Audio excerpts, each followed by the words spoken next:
Nari maze kubereka noneho udukoko tukiri udushwi tumaze iminsi 3 ntuzanye ariko tumaze ukwezi n'igice aho twari turi. Aha rero izi zo ni izo maranye amezi 3. Urabona ko zimaze gukura ku mezi 3, ubu harabura ukwezi kumwe mbega muri make ngo mpite nzirya. Izi ni inkoko 10, izo ni izo nazanye imbere yazo. Urabona ko nta birenze, n'aha ziri si nk'hariya wenda zari ziri ziriya, aha ho urabona ko nta sima ihari.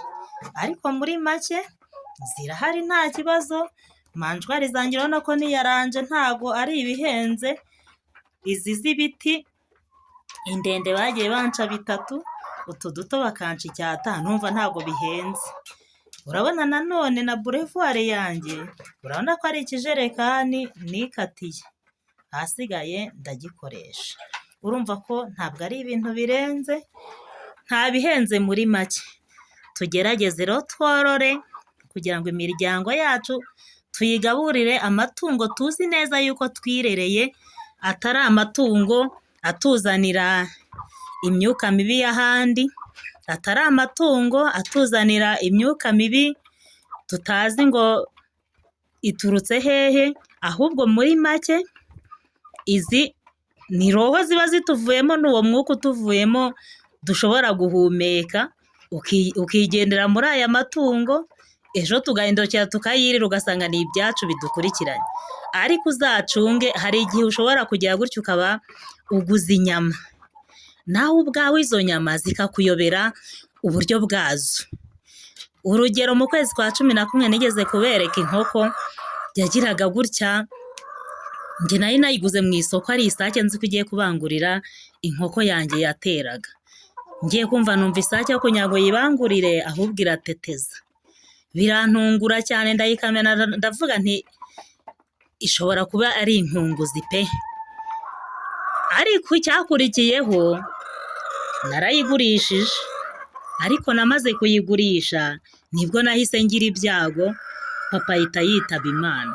Urumva muri make rero yuko buri ibintu byose tuguze ku isoko ntago burya aba ariko byujuje ubuziranenge muri make.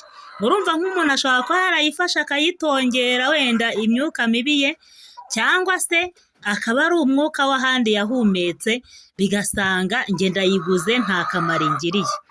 Cyangwa se nanone akaba ari kamere yayo, kuko njye ndi umuveterineri.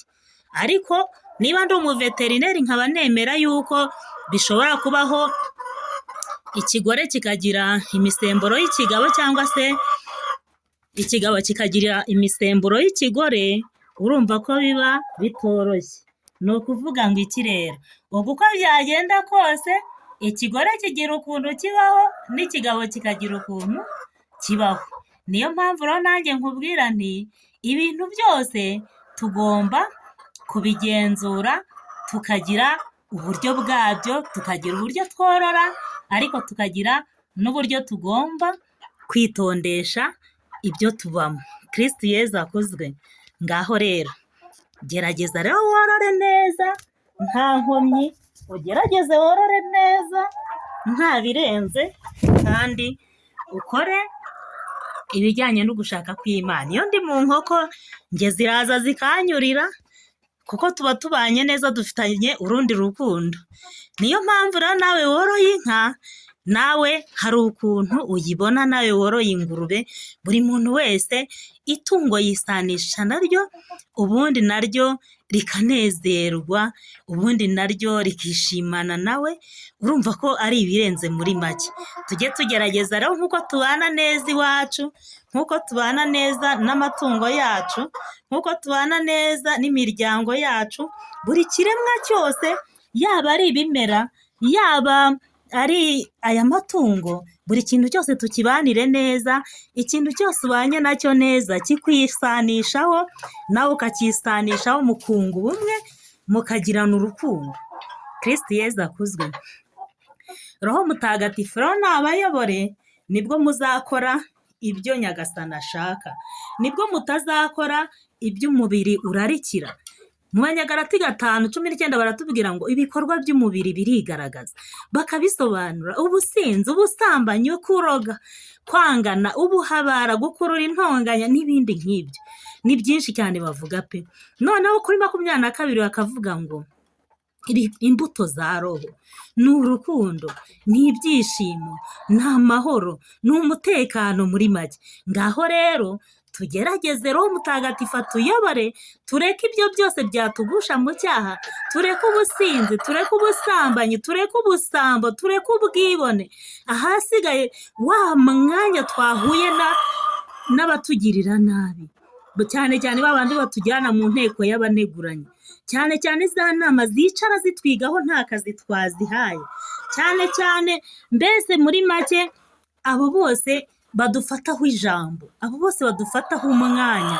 Nitubona badufasheho umwanya, twebwe tubereke ko dukore, tubihorere, tubareke. Igihe cyose rero buri wese igihe cyose yagize gutya akabona ko wamwihoreye, weho ugakora, ejo nutera imbere bizamubabaza, ejo nugira gutya ukagira icyo ugeraho bizamubabaza. Niyo mbuto rero ya Sekibi. Umuntu ababazwa n'ibyo wakoze, ntago ababazwa ntago yishimira iterambere ryawe.